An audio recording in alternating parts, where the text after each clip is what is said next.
Agora na Band News FM, Economia pra você, com Juliana Rosa. Oferecimento Claro Empresas. Se você é micro, pequeno ou média empresa, bora fazer juntos. A economia brasileira perde força. Os últimos dados mostram os efeitos dos juros altos, principalmente nos setores que dependem mais de crédito, como a indústria. Mas também o comércio e o setor de serviços já andam mais devagar. Quais são as expectativas para os próximos meses? Esse é o tema do Economia para você, na Band News e Band TV e na rádio Band News FM. O meu convidado hoje é o economista Reinaldo Legrazi, ex-diretor do Banco Central, sócio da Panambi Capital. Reinaldo, sempre um prazer conversar com você. Obrigada por ter vindo. Eu que agradeço o convite, sempre um prazer, Ju. Reinaldo, quando começou o ano, tinha um debate se a economia estava desacelerando, se ia desacelerar, porque, embora os juros já estivessem num patamar elevado, o governo estava estimulando a economia com vários anúncios, como crédito consignado e outros que depois vieram em seguida. O último agora foi juros menores para a compra de imóvel. No entanto, os dados já parecem mais claros em relação a essa perda de força da economia brasileira, inclusive no setor de serviço, embora ainda aquecido, mercado de trabalho também, a gente já vê alguns sinais ali também mostrando uma perda de força da economia brasileira. Isso está claro para você? Eu acho que está um pouco mais claro, mas ainda não está seguro. Todo começo de ano tem sempre aquelas dúvidas, mas a gente trabalhava, os analistas trabalhavam com 2 a 2,5% de crescimento de PIB para esse ano e se mostrou correto. Estamos hoje falando em 2,2%, 2,3%, exatamente no meio. E até o Banco Central, nos comunicados oficiais, usava a expressão sinais incipientes de queda de atividade, que eu achei bem adequada à expressão.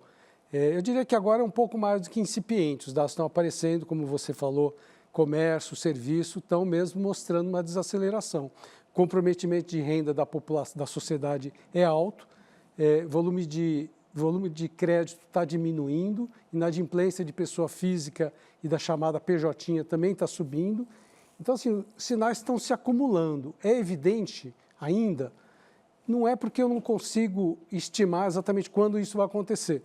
Se fosse mais claro, a gente ia falar, não, esse trimestre, não, ainda não está muito evidente, mas eu acho que está chegando lá. E o problema é que quando a gente vem de um cenário de muito estímulo, com muita taxa de juros, ele fica mais instável. Então, é mais difícil de monitorar quando isso vai acontecer e qual vai ser a intensidade. Pois é, e em meio a uma mudança que parece estrutural do mercado de trabalho, até o próprio Banco Central colocou um estudo especial agora recentemente no relatório de política monetária, falando sobre alguns efeitos ali de mercado de trabalho. Um deles é a questão da uberização, que mais gente, quando perde emprego ou porque quer ter uma flexibilidade, tem mais oportunidade hoje de trabalhar em aplicativo. O mercado de trabalho, de fato, acho que ninguém esperava que chegasse a taxa de desemprego no patamar atual. Parou de cair, mas parou de cair em 5,6%, menor patamar da história. Então, está aí um desafio que acho que ninguém imaginava que a resiliência do mercado de trabalho fosse tão grande com um juro tão alto, Reinaldo? É verdade. O mercado de trabalho, quer dizer, a taxa de desemprego é muito baixa, o que é uma boa notícia. Isso é muito bom. Economia aquecida, economia crescendo bem, 2 e pouco é bom, com desemprego baixo. O que a gente precisava era que a população economicamente ativa, ou seja, o total de trabalhadores disponíveis, fosse maior. Se fosse maior, a taxa de desemprego poderia até ser um pouco mais alta, mas teria tanta gente empregada quanto. E é isso que a gente está falhando um pouco, a gente não está conseguindo aumentar os trabalhadores disponíveis. Isso tem um pouco a ver com transferência governamental exagerada que a gente tem tido nos últimos muitos anos, e desestimula as pessoas a trabalhar. Mas a discussão sobre emprego é muito relevante, todos os estudos são muito interessantes e pegam o mercado de trabalho, a economia, num momento em que a economia muda muito, Economia digital, economia a uberização, como você falou,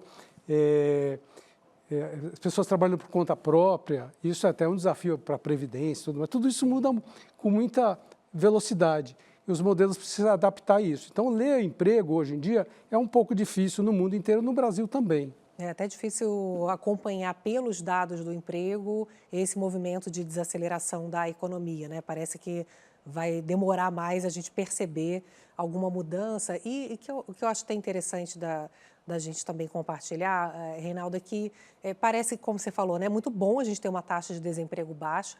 Fica parecendo que, nossa, que pena que caiu tanto a taxa de desemprego. Não, quanto mais baixa, melhor, principalmente se ela não gera tanta pressão inflacionária como está aparecendo, né, que com uma taxa na casa de 5% era para a gente, antigamente, ter uma pressão inflacionária até maior do que teríamos, né, no passado.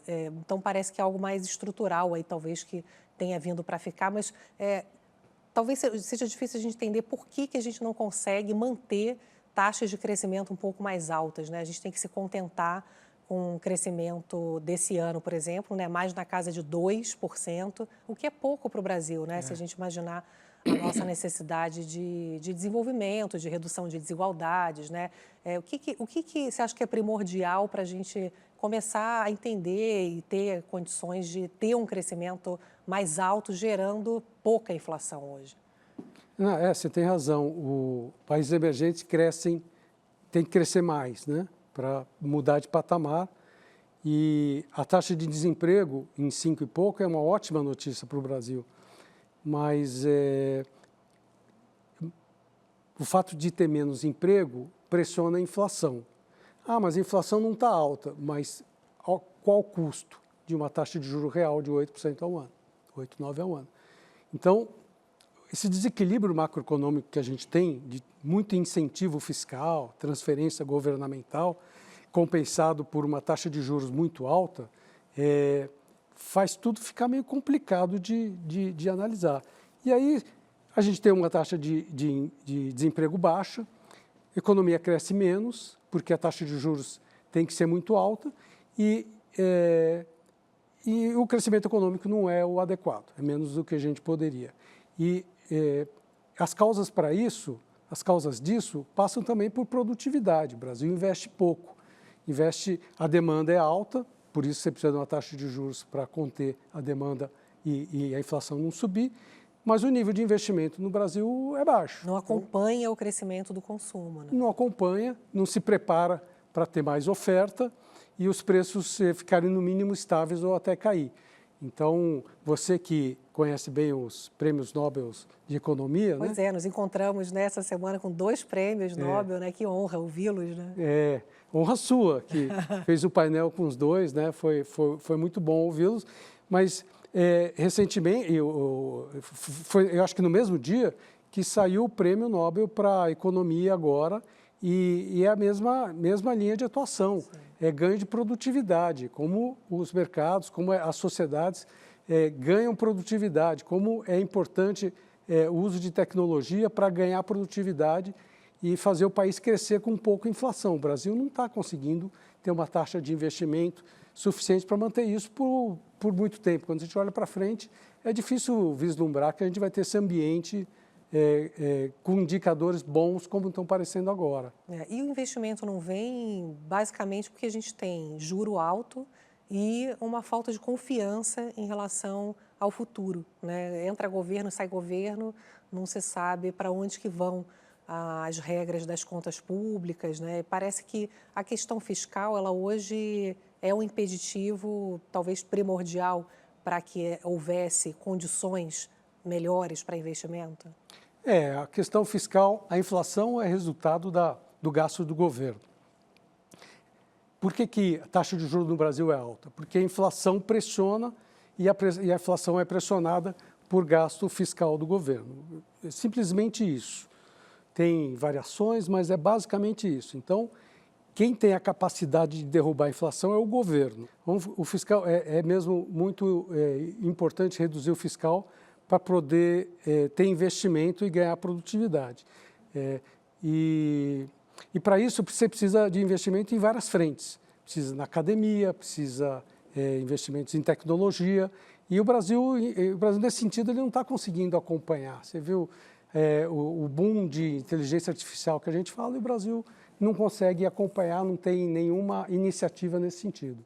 Agora, olhando o cenário internacional, é interessante ver que, embora essa guerra comercial, guerra tarifária, tenha trazido um ambiente também de muita insegurança, para o Brasil está ajudando a reduzir a inflação, porque o dólar começou o ano acima dos R$ 6, foi para casa dos 5,30, agora subiu um pouquinho, né, com a briga de novo com a China e os Estados Unidos, mas já tem previsão de inflação para o Brasil na casa já dos 4,5%, já dentro do limite da meta, da banda de inflação.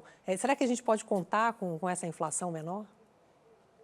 Então, para esse ano, realmente, a inflação, nós estamos falando de inflação de 4,7, talvez 4,5, 4,8, é por aí.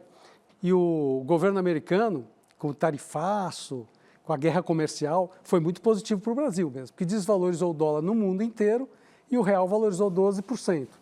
Como o repasse cambial significa uns 5% disso, você vai imaginar que 60 bips da inflação caiu em função das medidas do presidente Trump.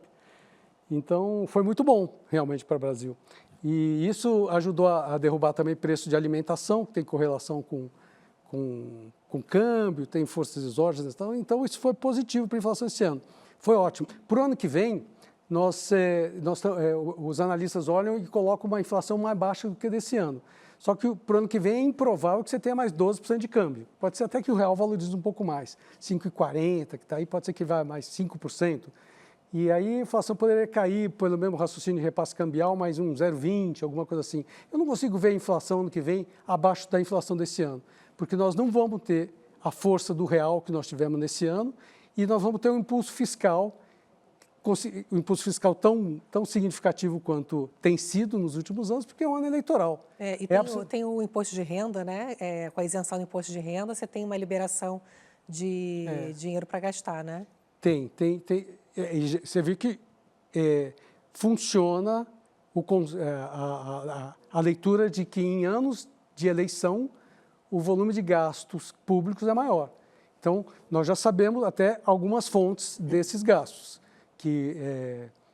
do imposto de renda. Mas tem outras que estão aí no pipeline. Nós estamos conversando sobre isso todos os dias, está nos jornais. Estão falando que vão dar isenção de conta de luz. Isso. Agora tem uma discussão de transporte público, transporte também. Público, né? Sim. E aí vai empurrando a economia.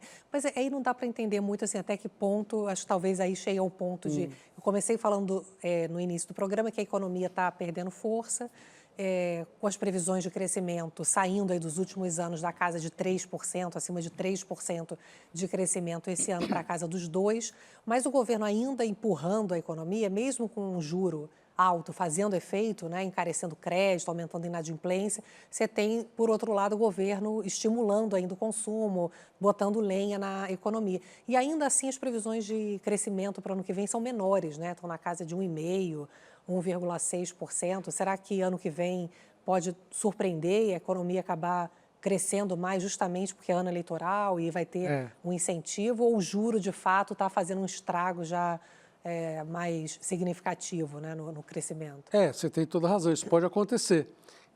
Na prática, até os críticos a essas análises, essas previsões de queda da atividade PIB sempre dizem isso. Os analistas dizem que vai cair o crescimento, mas nunca cai. Sempre surpreende para cima. Surpreende para cima porque o Brasil tradicionalmente gasta mais, põe mais pressão, que não estava na conta dos analistas. Mas para o ano que vem pode acontecer isso. Nós estamos fazendo uma previsão.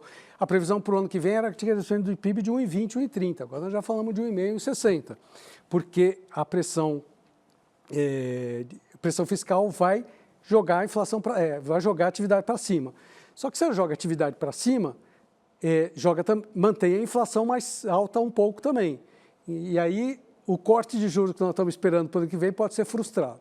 Então, o risco é esse. Por isso que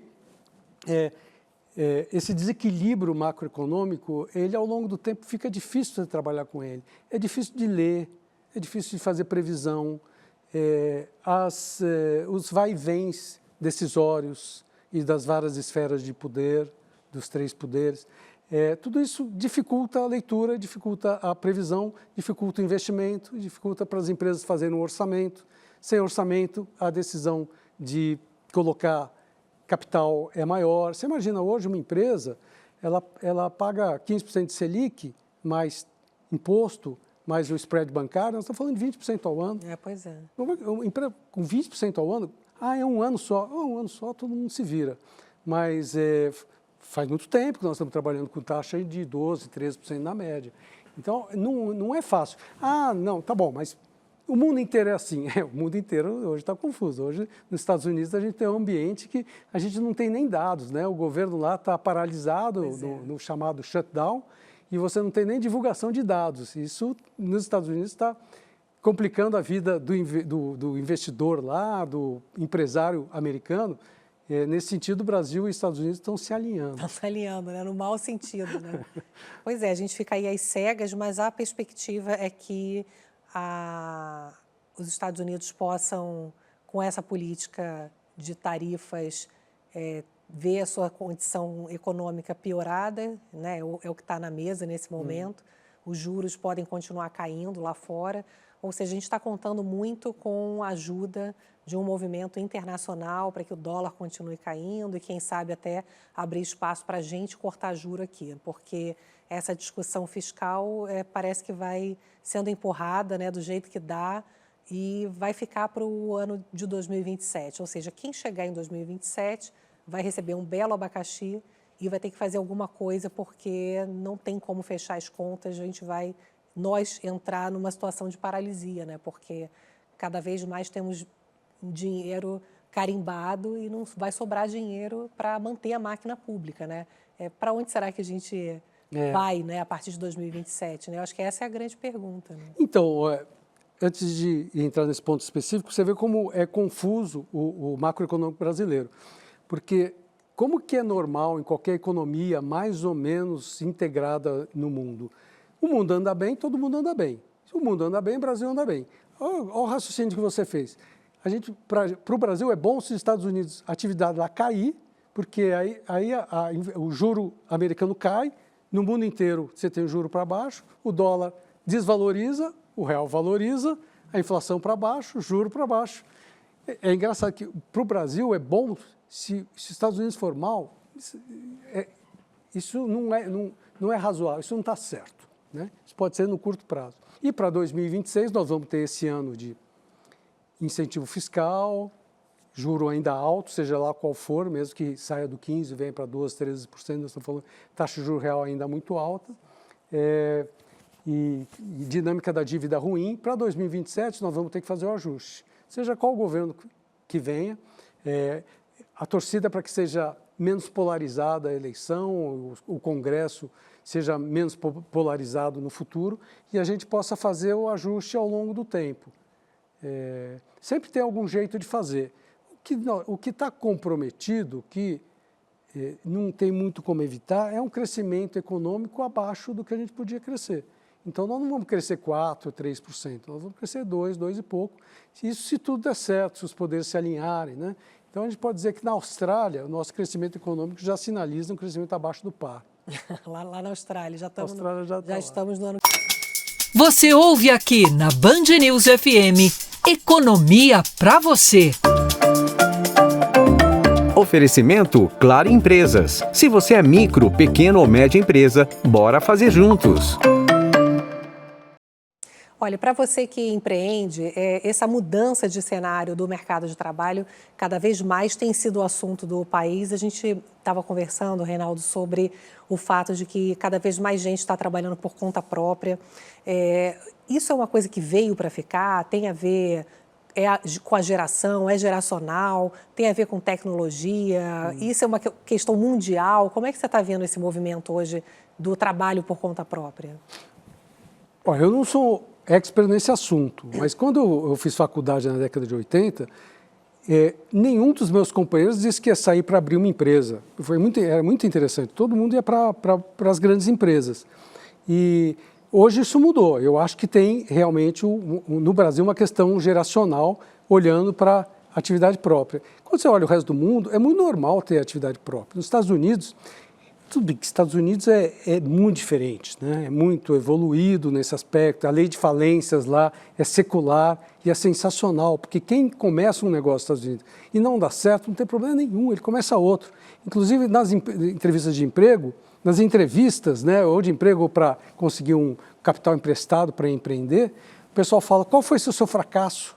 E é importante ter um fracasso para poder explicar como é que reagiu, como é que se levantou, o que você aprendeu com isso. É experiência. Com a experiência. Não é vergonha, né? Não é vergonha. E você não sai com o nome manchado. O Brasil, nesse sentido, ainda não está preparado para isso. Mas, sem dúvida, eu sinto a geração hoje muito mais disposta a fazer acontecer, muito mais ligada. E eu acho que o conceito global é esse mesmo. E quando a gente pensa na questão do crédito também, né? Normalmente, com um juro alto, como a gente tem no Brasil, e podendo, como você falou, ter um risco até dele demorar a cair mais, né? Por conta dos estímulos em ano eleitoral, essa taxa de juros, ela afeta principalmente a pequena empresa, né? Mas a gente também está vendo empresas maiores já sofrendo também esses efeitos dos juros altos, né? Isso para o empreendedorismo é muito complicado, né? Porque por mais que seja investimento anjo ou financiamento a projeto, a taxa de juros impacta o custo de todo empreendedor. Então, essa taxa de juros, ela dificulta muito. Aí o governo, para superar o gasto fiscal que faz com que a taxa de juros seja alta, ele faz um empréstimo subsidiado para alguém. Isso agora está ficando complicado e não chega na mão do empreendedor jovem que quer consumir seu negócio. Sem dúvida, isso atrapalha muito. Você pega o resto do mundo, que tem taxa de juros muito mais baixa do que no Brasil, taxa de juros real, por tudo isso que nós falamos, é muito mais fácil empreender do que no Brasil. E as grandes empresas que, naturalmente, têm mais capacidade de superar, têm capacidade de buscar financiamento fora do Brasil também, de qualquer maneira, estão inseridas num ambiente de taxa de juros de 20% ao ano. Isso complica e está realmente, como você falou, batendo nas grandes empresas também. Pensando em mercado financeiro, Reinaldo, você que atua ali diariamente, você tem sentido mais oportunidade hoje no mercado de capital para financiamento mais barato? Isso está evoluindo? Porque há muito tempo com essa taxa de juros alta, a questão do mercado de capitais tem sido fundamental para ter opções de crédito mais barato, né? Isso tem perspectiva de chegar ao pequeno ou é mais para a grande empresa e está funcionando bem, está tendo oportunidade de crédito mais barato via mercado de capitais? Sim, sem dúvida. O mercado de capitais está bombando no Brasil, já faz 10 anos quase. Está indo muito bem, tem várias iniciativas, vários produtos novos, a regulação, falei muito mal de governo aqui, mas a regulação evoluiu muito e tem muito instrumento que permite que os empresários tenham acesso a capital um pouco mais barato, mas a taxa básica não muda. De qualquer maneira, o mercado de capitais, ele oferece sim alternativas para o empreendedor, mas para o empreendedor menor é sempre difícil, é uma questão de garantia. Se a taxa de juros é alta, o retorno do investimento tem que ser mais alto para compensar, muitas vezes isso demora. Então é difícil chegar no empresário menor. E esse pequeno também, ele consegue se programar, Reinaldo, fazendo investimento também, pensando no negócio? Tem muita gente que se planeja bem, ou você acha que tem uma desorganização ainda financeira grande em termos de planejamento, pensar no negócio e utilizar de uma boa escolha de investimento em prol do seu negócio? Os jovens que eu recebo lá para bater papo lá no escritório, eu venho com uma cabeça excelente, viu? Eu acho que assim, grandes ideias, completamente fora da caixa, bons projetos, pensando em todas as alternativas e hipóteses para o negócio crescer. Então, assim, eu acho que esse caminho é um caminho que, nesse sentido da educação empreendedora, eu acho que o Brasil vai bem. Até tem esse comentário que no Brasil o pessoal é muito empreendedor, mas precisa ser herói, porque do ponto de vista financeiro, toda atividade precisa de investimento. aí realmente do ponto de vista financeiro, de financiamento de capital, ainda é muito difícil. E os jovens estão pensando que tipo de coisa ali que podem aproveitar no mercado financeiro? Tudo passa por inteligência artificial ganhando eficiência. Né? Mas o mercado financeiro, até por tanta alternativa, tantas alternativas e instrumentos que foram criados, ele diminuiu a distância entre o investidor e o tomador. Então, na verdade, o setor financeiro diminuiu de tamanho, o que não é uma má notícia.